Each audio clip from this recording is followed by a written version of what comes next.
I'm Robin Carnes, and I'm one of the co-founders of Warriors at Ease.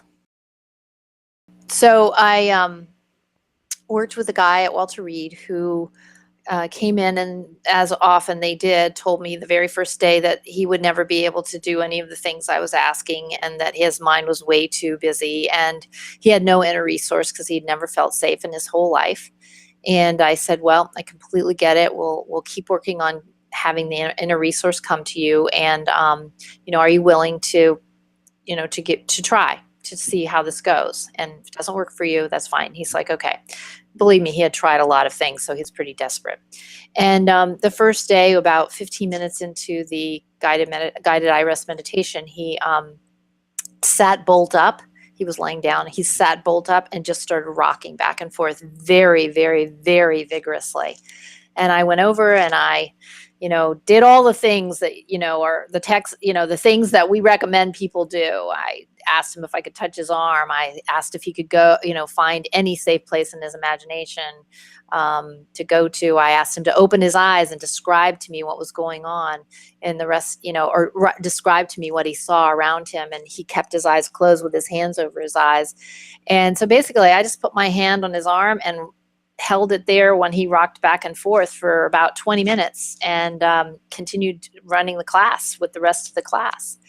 And at the end, at the end of the class, I said, well, how are you doing? And he said, that was rough. And I said, yeah, it looked like it was rough.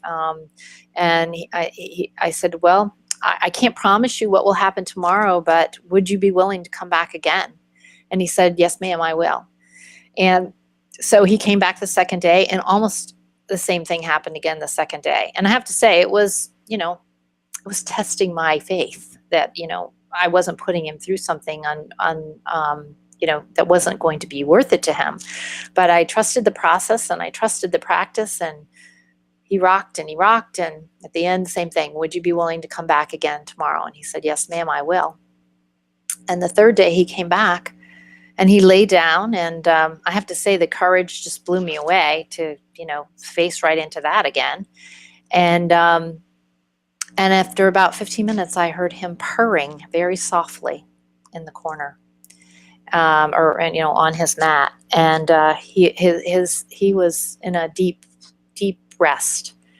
And at the end, I checked in with him, and he had the most radiant smile on his face, like, basically totally victorious, that he was able to ride it out, essentially face back into it again. And that the bucking bronco of that was not able to throw him the third time. And he rode through it. And again, just gave me a lot of confidence that if you keep going back, you're going to get you're going to get to a different resolution point.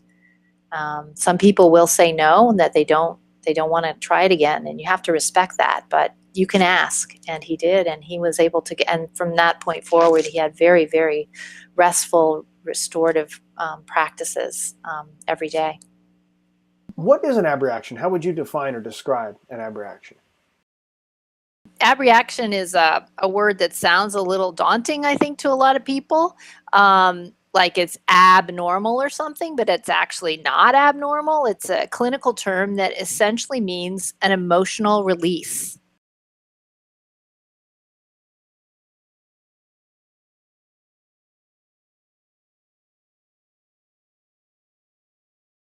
Oh yes, a wide variety. I've worked with people everywhere from just, kind of someone's going through some sort of release and they start breathing harder than they normally do, to shaking a little bit, to shaking a lot, to rocking, to crying a little bit, very softly, to crying very loudly. So all of those different things can, and that's just some of the things that can happen when people are having a release of issues in their tissues, is a way of thinking about it. What was a more challenging abreaction for you, and why?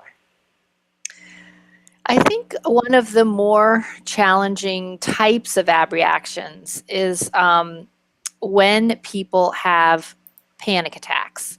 in your class. And it doesn't happen often, but it does happen sometimes. And panic attacks, you might not think of them as a release of issues in the tissues, but in a way, I think of them as something is trying to release, and generally it feels so intense for the person who's having the panic attack that they want to shove it back down. They want to make sure that wave does not wash them away, because it can feel like the wave is going to wash them away. But usually if you're able to work with a person who's in either extreme anxiety / panic attack, who knows when it goes right over the edge, but and help them stay grounded in their bodies. That is your job during the time that a person is having their panic attack. It's not or any type of abreaction. I would say it's not your job to fix them. It's not your job to save them. It's not your job to make sure that they're comfortable, or that they don't have a moment's discomfort. It's your job to accompany them and have them feel like you are attending them, in a sense of being there with them and for them, and that you have a sense that you know that they have the resources within them to ride this wave through to its completion. Even though it could be a very large wave, you know that they have the resources within them to ride it through, and that they will ride it through in the way that is unique and right for them, not some idea you have about that.